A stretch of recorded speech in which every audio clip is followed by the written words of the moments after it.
I thought I would speak tonight a little bit on my favorite subject just as a talk, and after that just take questions from Tom of any kind he wants to answer. What I'd like to talk about briefly is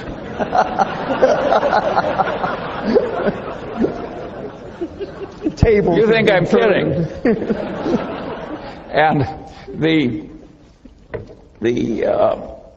topic I'd like to talk about briefly is common sense. Which isn't common. Yes. See? And what people mean when they say a man has common sense is uncommon sense. And usually they don't mean that the man has a narrow little activity he's good at, like knitting sweaters, and he sticks to that. What they mean is a man that can operate over a pretty broad range of human territory without making any big boners. And that is a very important thing to be good at, and the question is how you get it. I was very lucky in my own life because every place I looked, at the pinnacle, there was a guy that was better than I was. And one of my father's best friends was a great surgeon with a vast mechanical ability. And I knew what this man did with his mechanical abilities and inventing all these spreaders and things he used to do his operation, that I would never be as good as he was. And everywhere I looked, there was somebody like that. And there was all this folly out there, and I suddenly realized, if I just avoid all the folly, maybe I can get an advantage without having to be really good at anything. And I kept doing that all my life, and it worked so well that I enjoy sharing it with people like you. It really works to tackle much of life by inversion, where you just twist the thing around backwards and answer it that way. I have to give problems to my children, and once when I had all of them together, I said, well, there's an activity in America. There's a one-on-one tournament, and the national champion became the national champion on two separate occasions, 65 years apart. Name the activity. And 7 of my children could not remotely do it. The 8th is a PhD physicist, and he did it very quickly. And what he did was he just turned it around. He says, can it be athletic? And he realized that no 85-year-old was ever going to win an athletic thing with the neurological and other deteriorations that are so evident tonight on the stage.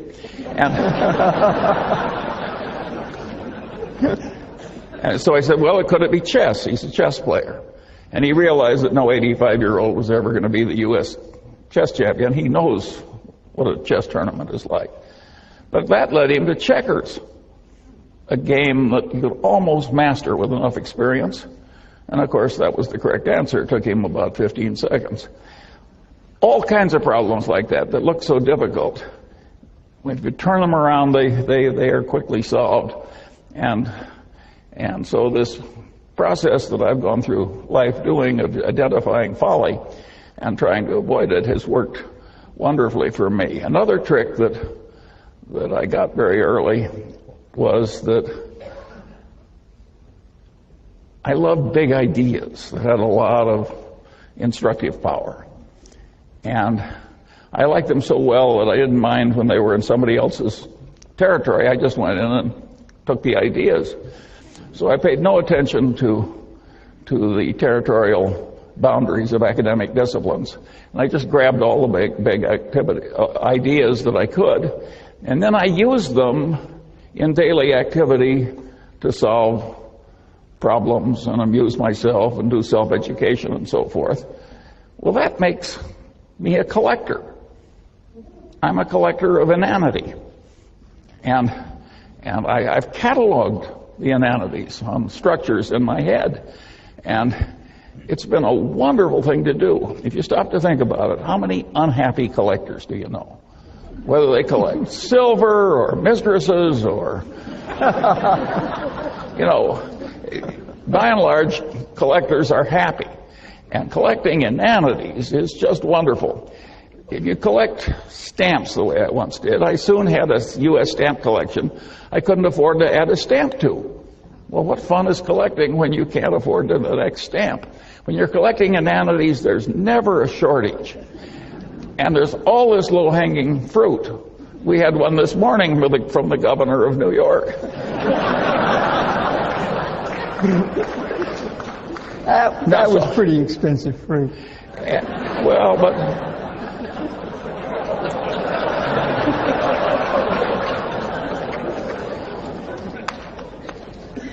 and so this is just a wonderful activity, and it's amused me and instructed me all my life. And another thing that I got into when I did that was to be very interested in seeing how these ideas interplayed together. There's not big academic reward or worldly reward for integrating one discipline for a strange discipline with a strange discipline that's not your own. So if you do it in your head, you're in a territory without much competition. Warren always says you should take the high road in life because it's less crowded. And this is a less crowded mental road in life, and it really works. And of course, when you do that, you get into issues where ideas are in conflict. And of course, it demands synthesis. Well, a lot of people, when they see a demand for synthesis, immediately retreat into whatever orthodoxy they came from. That's not the Munger. If there's two big, powerful ideas and there's a terrible tension between them and synthesis is demanded, I look it up if I can, and if I can't look it up, I try and figure it out. And if I have a poor approximation, I use that for a few years until it gets better. I got another idea that was very useful. I always liked Occam's razor. Now, that is a wonderful way to think. You can argue that Einstein's whole career was just a marvelous demonstration of Occam's razor. E equals mc squared is a pretty damn simple idea, but think of the power of it. And then Einstein developed, some people say, a counter-corollary to Occam's razor. This may be apocryphal because I've never seen it in any original source I trusted, but I've seen Einstein quoted with this observation over and over again. Everything should be made as simple as possible, but no more simple. Well, if Einstein didn't say it, he should have said it, because this is a very sound idea. I later developed a supplement to that corollary. And my supplement to Einstein's corollary was that, about Occam's razor, was in messy social science, if the result you're observing is a Lollapalooza, look for a confluence of multiple causes, multiple forces operating in the same direction. I got to that idea when I was trying to explain to myself how the Moonies were able to get some student to come out for a weekend in the country. And at the end of the weekend, the guy was a brainwashed zombie who was the slave of some megalomaniac nutcase for the rest of his paltry life. And this is obviously a Lollapalooza result. And so I looked in academia for an easy, correct answer to this, and of course I didn't find it. I finally stumbled across a popular book done by some psychiatrist founded by the Rockefellers, who had studied the last work of Pavlov. And Pavlov had these dogs in these cages. And when the Leningrad flood came in 1920, it went right up to the dogs' noses, and they damn near drowned and died, but didn't, and the stress was perfectly horrible. And they'd all been conditioned to have these dog personalities, and when the waters receded, the personalities had reversed. Well, Pavlov, being a great science, spent the rest of his life giving nervous breakdowns to dogs and trying to reverse those breakdowns. And this is not pretty reading, but it was very instructive.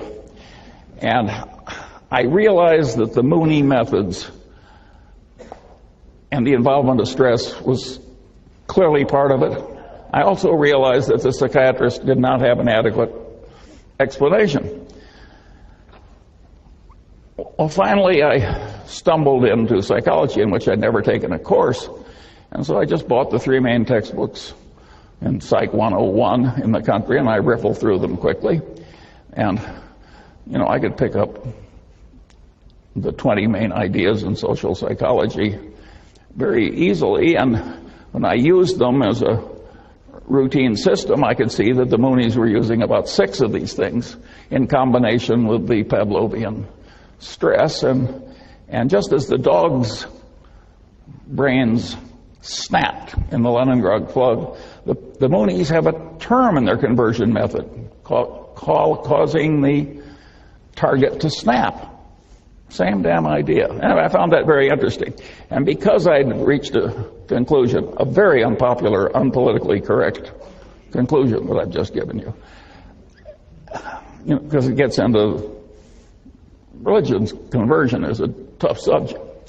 But at any rate, it satisfied me, and so I expanded it into this corollary of looking for a confluence of causes when you see a Lollapalooza result in social science. And that has been enormously helpful to me, because I find that a lot of social scientists have a weird mania where they twist everything into whatever little concept they started with. Again, it's that old saying, to a man with a hammer, every problem looks pretty much like a nail. And I have worked hard to avoid that problem. And of course, if you grab the big ideas in all the disciplines, by definition, you're a man with multiple tools. So you're less likely to commit the inanities of the people who twist every problem into being a nail.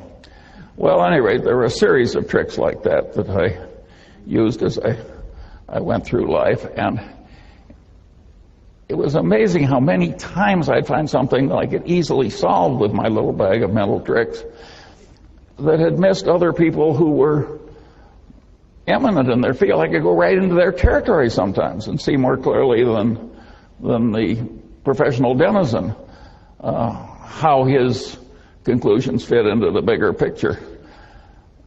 Again, this is a very dangerous attitude to have in ordinary social discourse. But it's a very good way to invest money. And at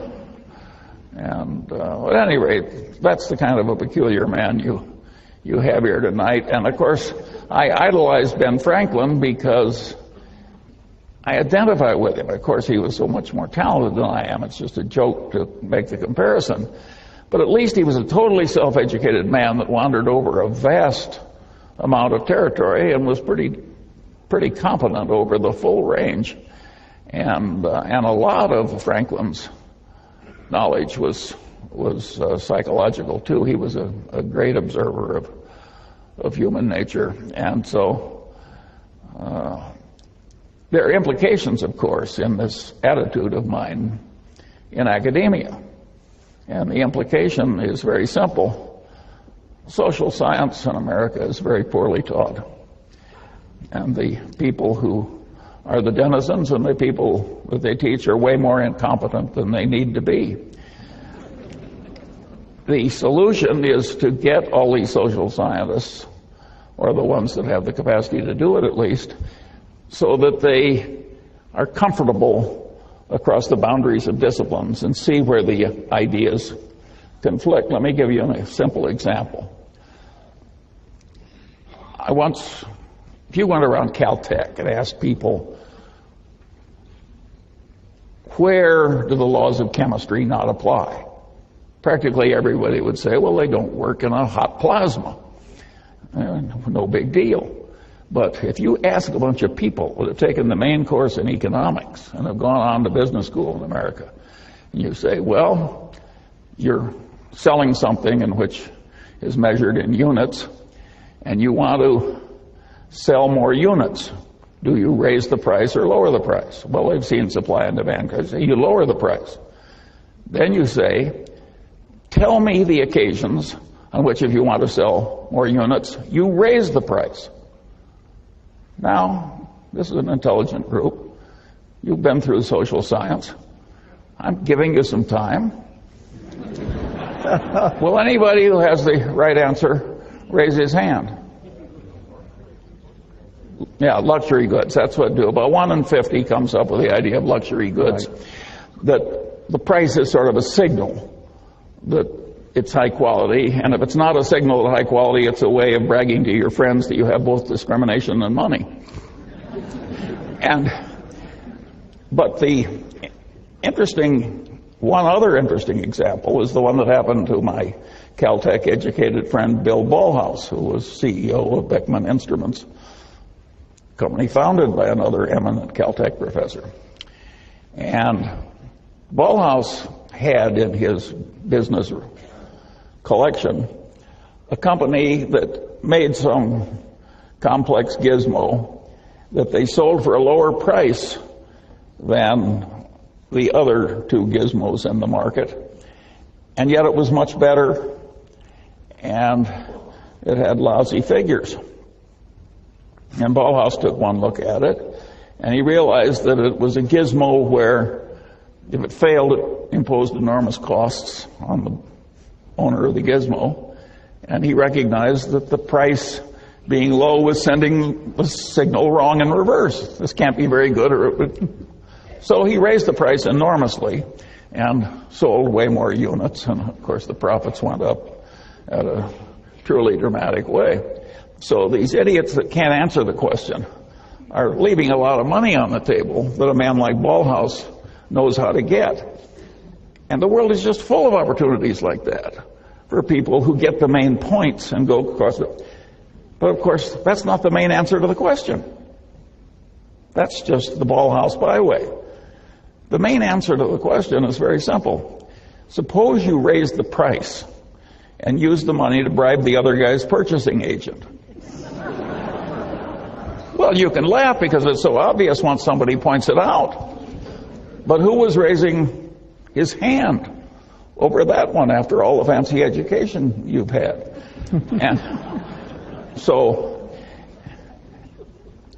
And the kissing cousin of that direct bribery of the other guy's purchasing agent, that's the way title insurance is sold in America, that's the way load mutual funds are sold in America, that's the way a certain amount of defense contracting has been done or attempted to be done.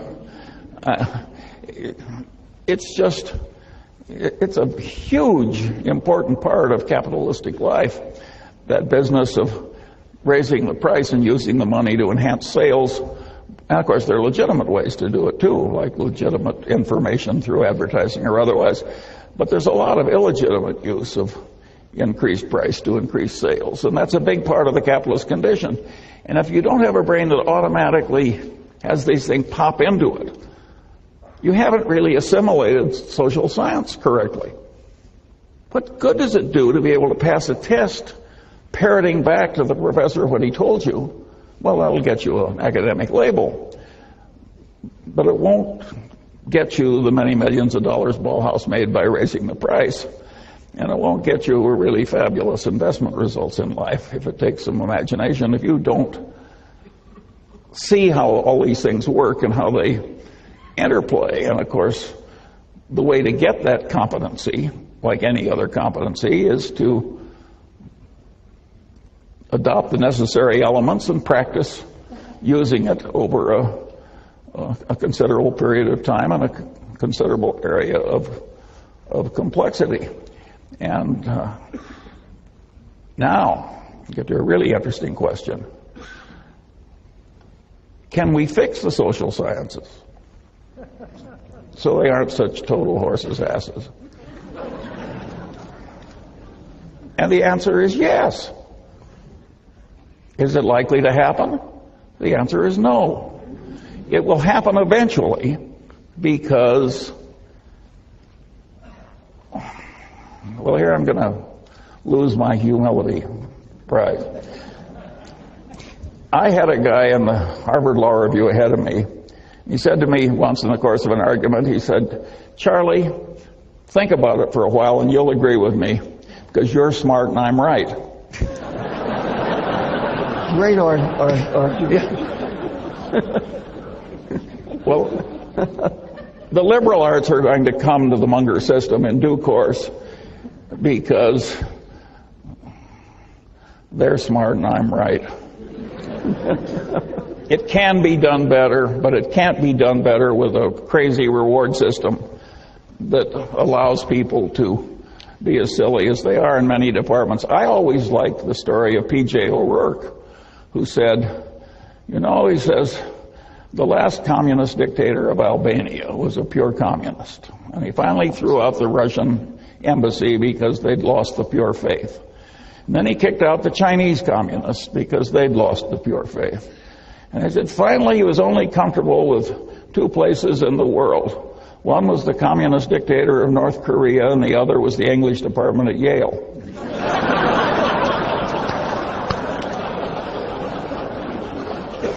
Well, you think I'm kidding, but there is a lot of extreme craziness in some of the liberal arts, and they select people who share their craziness. And it is not necessary that academia tolerate forever this lack of multidisciplinary competence. It's not that hard. If some aging, untrained, fat, old man can do it, surely the young, brilliant liberal arts people can do it.